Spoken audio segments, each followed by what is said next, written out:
Good evening. चलिए तो आज हम लोग देखेंगे C4 साइकिल। क्या क्या देख लिए थे हम लोग अभी तक प्लांट फिजियोलॉजी में?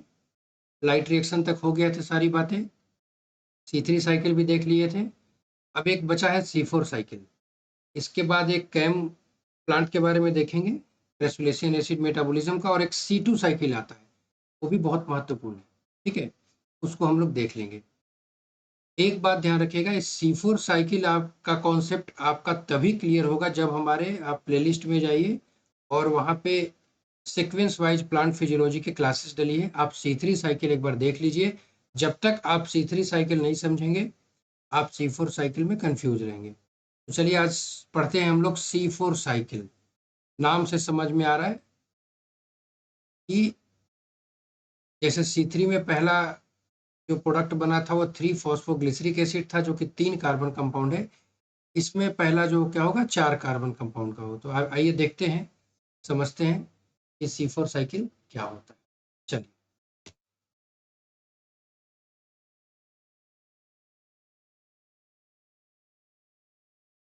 C4 साइकिल के पहले कुछ समझिए कि C4 साइकिल की आवश्यकता, जरूरत क्यों पड़ी। ठीक है, देखिए, अब सभी लोगों को दिख रहा है? ठीक, ये देखिए, ये जो दिख रहा है ना, ये हम एक, मान लीजिए एक लीफ है हमारा। ठीक है, इस लीफ को जब हम लोग काट के देखते हैं, ठीक, तो सबसे ऊपर क्या होता है, एपिडर्मिस होता है। ठीक है, और उसके नीचे क्या होता है, मीजोफिल सेल होता है। ठीक, ये नॉर्मल प्लांट में। कुछ ऐसे प्लांट होते हैं जिसमें एक स्ट्रक्चर देखा गया, जिसको हम लोग बोलते हैं बंडल सीथ सेल। ठीक है, क्या हो गया, ये बंडल सीथ हो गया। और फिर ये इसके अंदर ये क्या हो गया, ये मीजोफिल हो गया। ये बीच वाला जो आपको दिख रहा है क्या है, बंडल सीथ सेल है। और इसके अंदर हो गया वेस्कुलर बंडल, जिसको जाइलम फ्लोएम। ठीक है, और ये हो गया लोअर एपिडर्मिस। ये एक बात यहाँ से आपको और क्लियर होगा, ये जो आपको दिख रहा है ना, ये बीच में ब्लैक वाला, ये है बंडल सीथ। अब बाहर जो फ्यूनेरल रिंग जैसा है, ये हो गया मीजोफिल सेल। अब पहले आप समझिएगा कि C4 साइकिल की आवश्यकता, जरूरत क्यों पड़ी।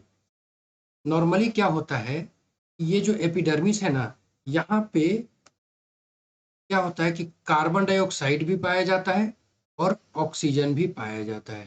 ठीक है, अब होता क्या है कि नॉर्मली जो C3 प्लांट होते हैं, जैसे राइस हो गया, वीट हो गया, ठीक है, इसमें नॉर्मल स्केल्विन साइकिल ऑपरेट होता है। वहां पे क्या होता है कि ये बंडल सीथ सेल नहीं पाया जाता है। ठीक, ध्यान से सुनिएगा मेरी बात। C3 जो साइकिल जिसमें ऑपरेट होता है, जिस प्लांट में ऑपरेट होता है, लाइक राइस, वीट, इसमें बंडल सीथ सेल नहीं पाया जाता है। ठीक, अब आपके मन में कंफ्यूजन स्टार्ट होगा, तो क्या मतलब, आगे क्या, आगे देखिए क्या होता है। नॉर्मली ये जो अपर एपिडर्मिस है ना, इसमें कार्बन डाइऑक्साइड भी पाया जाता है, ऑक्सीजन भी पाया जाता है। ठीक है, और जिस प्लांट में जैसे मीजोफाइल, जैसे राइस की बात करते हैं, इसमें C3 साइकिल होता है। यहाँ पे क्या होता है कि जो मीजोफिल सेल होता है, इसमें कौन सा एंजाइम हमने पढ़ा था, रूबिस्को एंजाइम। अभी C3 की बात समझिएगा। ठीक है, अभी आप लोगों को C3 की बात समझनी है। ठीक, रूबिस्को एंजाइम। अब होता क्या है कि रूबिस्को जो है, एक अलग तरह का एंजाइम है। ये समय समय पर अपनी पार्टी बदलते रहता है। अगर ये जो एपिडर्मिस है अपर, जहाँ पे एटमॉस्फेयर ये दिख रहा है आपको, अपर एपिडर्मिस का बाहरी भाग, अगर वहाँ पे कार्बन डाइऑक्साइड का कॉन्सेंट्रेशन ज़्यादा होगा, तो रूबिस्को बोलता है कि ठीक है भैया, हम कार्बोक्सिलेज एक्टिविटी कर देते हैं। ठीक, और अगर ऑक्सीजन की एक कंसेंट्रेशन ज़्यादा होगा तो क्या होगा, बोलेगा कि हम ऑक्सीजनेज एक्टिविटी कर देते हैं। ठीक है, नॉर्मल केस में क्या होता है कि ये जो एपिडर्मिस है ना, इसके यहाँ ऊपर जो गैसेस पाई जाती है, उसमें CO2 का कॉन्सेंट्रेशन ज़्यादा होता है। तो ज़्यादा है तब तो कोई दिक्कत नहीं है, रूबिस्को क्या करेगा, CO2 को लेगा और 3 फॉस्फोग्लिसरिक एसिड बनाएगा और अपना C3 साइकिल जो हमने पिछले क्लास में पढ़ा था, कंप्लीट करेगा। ठीक, लेकिन क्या होता है कि अपवाद, एक्सेप्शन हर जगह है। ठीक है, अब होता क्या है, कभी कभी दिन के समय में देखा गया है कि ऑक्सीजन का कॉन्सेंट्रेशन जो है, यहाँ पे अपर एपिडर्मिस के ऊपर बढ़ जाता है। अब जब ऑक्सीजन का कॉन्सेंट्रेशन बढ़ गया, तब क्या होगा, तब क्या होता है कि ये जो रूबिस्को है ये अपना पार्टी बदल लेता है और कार्बन डाइऑक्साइड के जगह ऑक्सीजन से रिएक्ट कर गया। तो आप बोलेंगे कि हुजूर इससे क्या क्या घाटा है? घाटा ये होगा कि अगर रूबिस्को कार्बन डाइऑक्साइड के जगह ऑक्सीजन से रिएक्शन कर लेगा तो वहां पे जो साइकिल होती है उसी को हम लोग बोलते हैं, हम लोग आगे पढ़ेंगे C2 साइकिल। अगले जो टॉपिक हम लोग पढ़ाएंगे उसमें C2 साइकिल पढ़ाएंगे। इससे क्या क्या होता है भला? इससे ये होता है कि C2 साइकिल एक वेस्ट प्रोसेस है, इसमें एनर्जी का लॉस होता है, ठीक है। और तो एनर्जी का लॉस होगा तो कहीं ना कहीं पौधे की यील्ड भी प्रभावित होती है।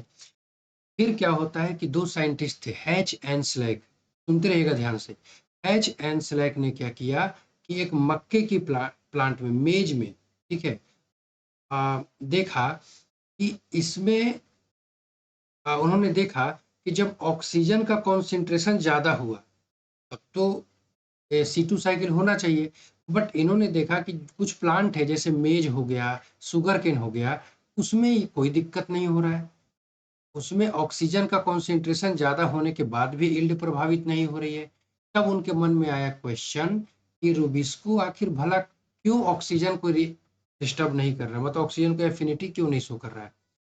तो उन्होंने एक चीज देखा कि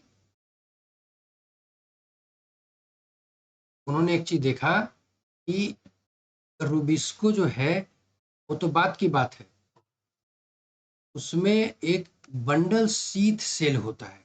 उस तरह के प्लांट में एक बंडल शीथ सेल होता है जो कि जस्ट मेसोफिल और वेस्कुलर बंडल के बीच में होता है, ठीक है। अब आपके मन में क्वेश्चन आना स्टार्ट होगा कि ये क्या करता है, ठीक है। तो ये क्या, उसके बाद हैच एंड स्लैक ने बताया कि जो मेसोफिल सेल होता है उसमें रूबिस्को पाया ही नहीं जाता है। जो मेसोफिल सेल होता है उसमें रूबिस्को नहीं पाया जाता है। फिर आगे क्या? तो आगे ये बोला गया कि जो बंडल शीथ सेल है इसके अंदर रूबिस्को पाया जाता है। ध्यान से समझिएगा, बंडल शीथ सेल के अंदर रूबिस्को एंजाइम पाया जाता है। तो आप फिर अगला क्वेश्चन आएगा, उससे क्या?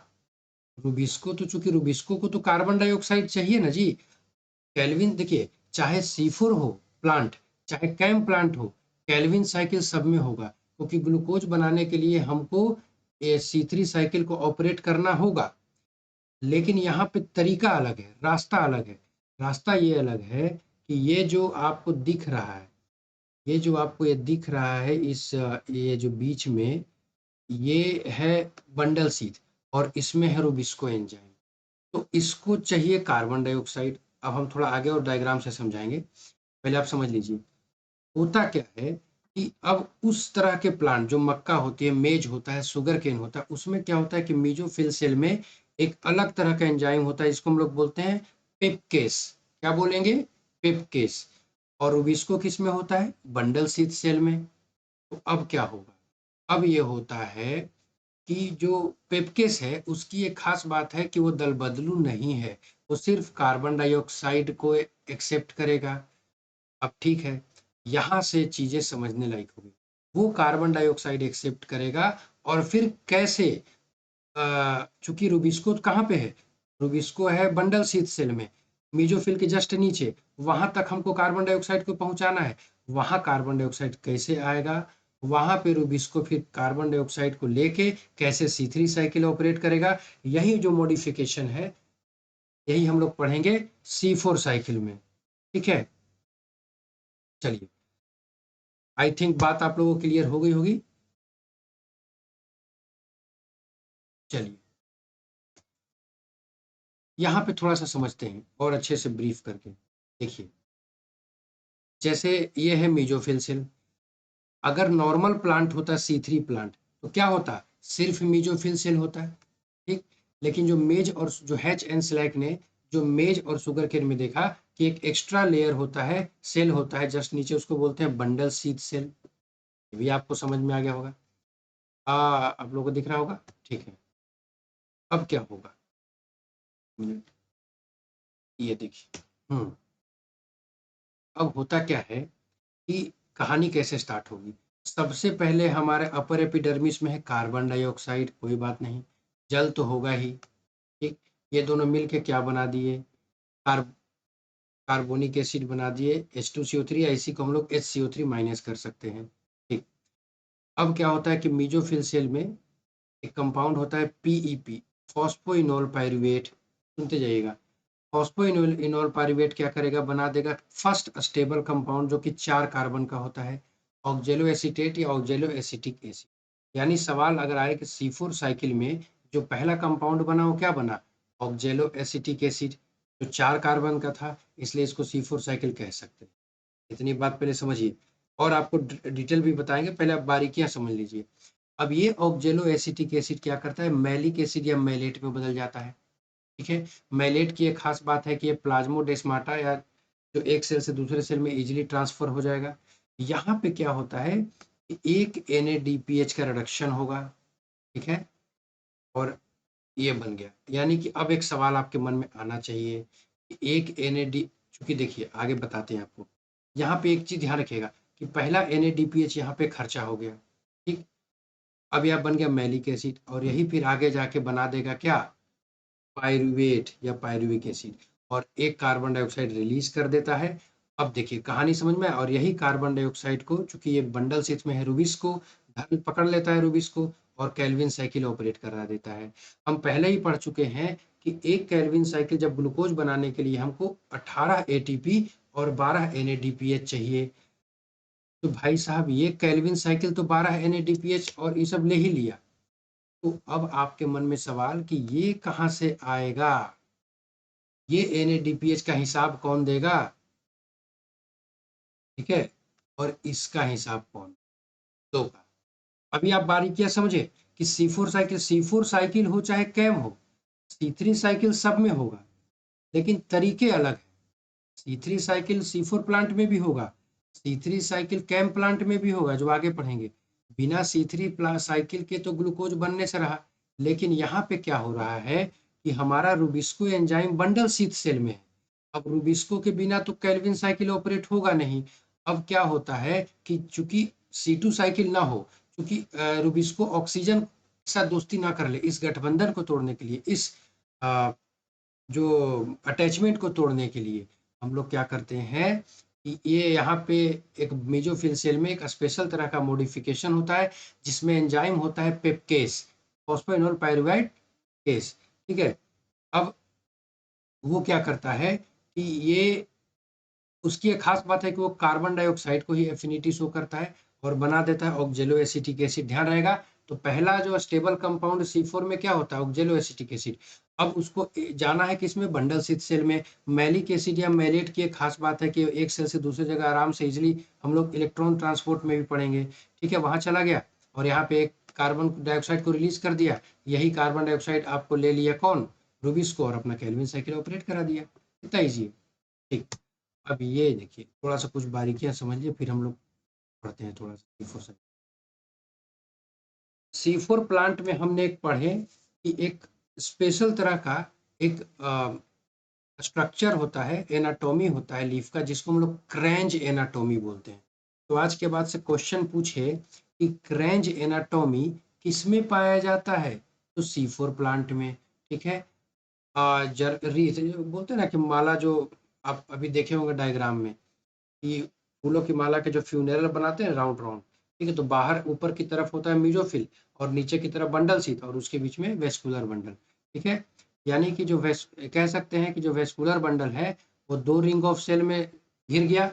एक वेस्कुलर बंडल, इसमें जाइलम फ्लोएम है, उसके ऊपर हो गया बंडल शीथ, और उसके ऊपर हो गया मीजोफिल, ठीक है। ब्रीफ हम करेंगे अभी थोड़ी देर में।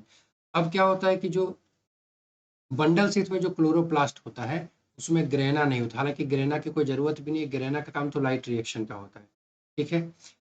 एक सवाल आपसे पूछ ले कि मेजोफिल सेल के क्लोरोप्लास्ट और बंडल शीथ के क्लोरोप्लास्ट में क्या अंतर है, तो याद रखिएगा कि जो बंडल शीथ का क्लोरोप्लास्ट होता है वो ए ग्रेनल होता है, उसमें ग्रेना नहीं होता है।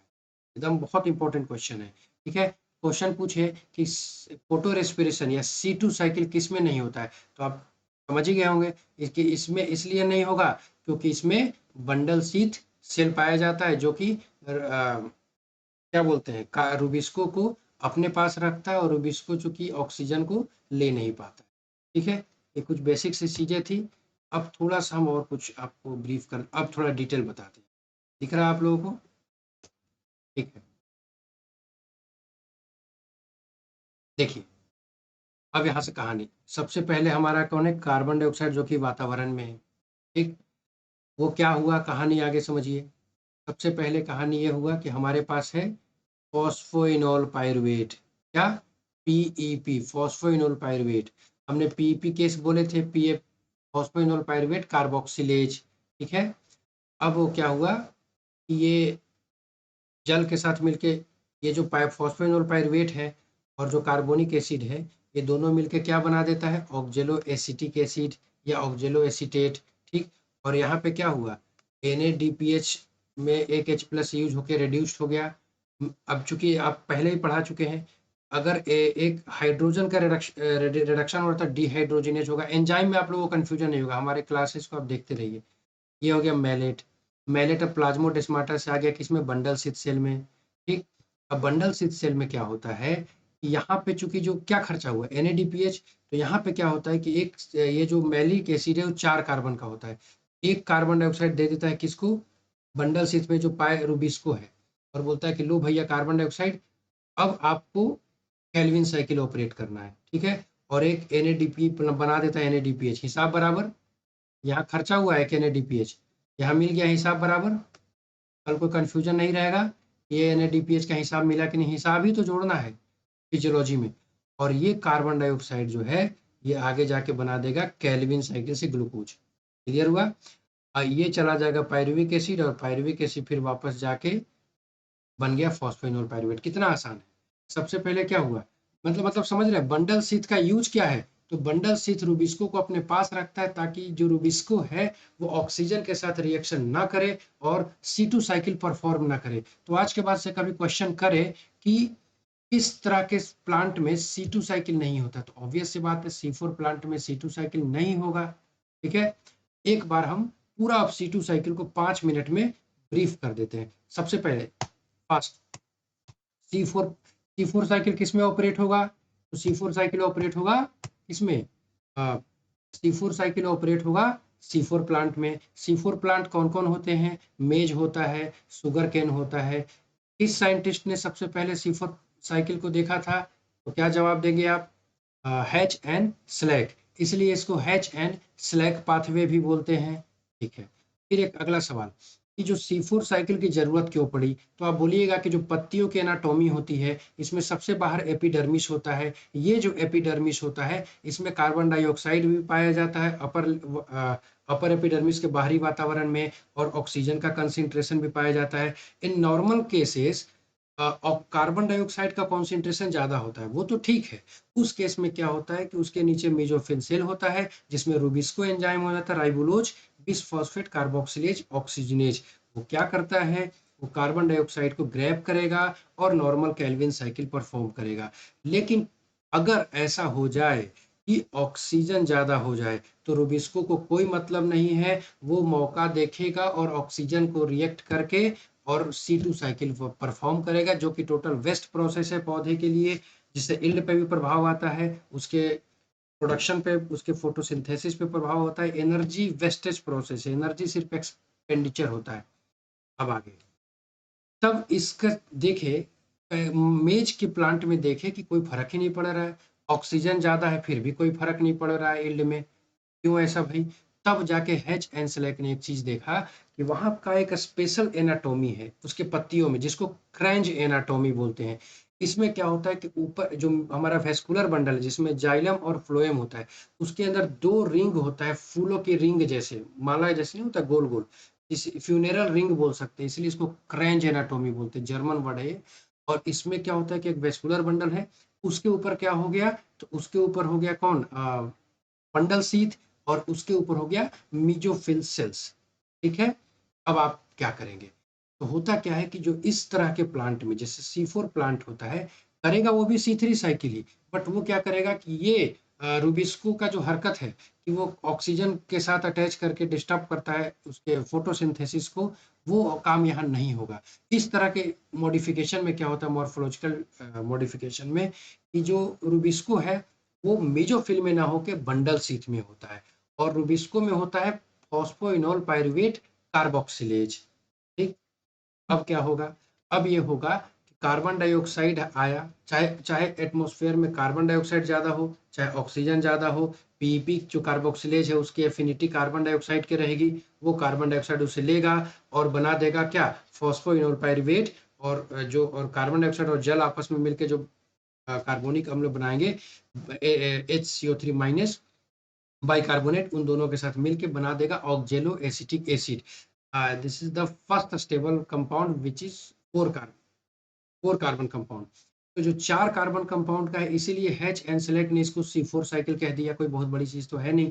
अब ये ऑक्जेलो एसिटिक एसिड की कोशिश करता है कि अब हम जाए कहाँ, बंडल शीट में, बट वो जा तो सकता नहीं है। अब वो क्या करता है कि काम करता है, NADPH को रिड्यूस्ड करके बन जाता है मैलिक एसिड, और मैलिक एसिड आराम से ट्रांसफर हो जाता है किसमें, बंडल शीट में। अब आपके मन में एक सवाल कि केल्विन साइकिल के लिए जो 18 ATP और 12 NADPH है वो एकदम नाप तोल के गिन गिन के दिया गया है। तो ये जो ऑक्जेलो एसिटिक एसिड जो बदला है मैलिक एसिड में, ये NADPH कहाँ से आएगा, तब आप क्या करेंगे, तो तब आप करेंगे कि इसका हिसाब हम लोग करेंगे।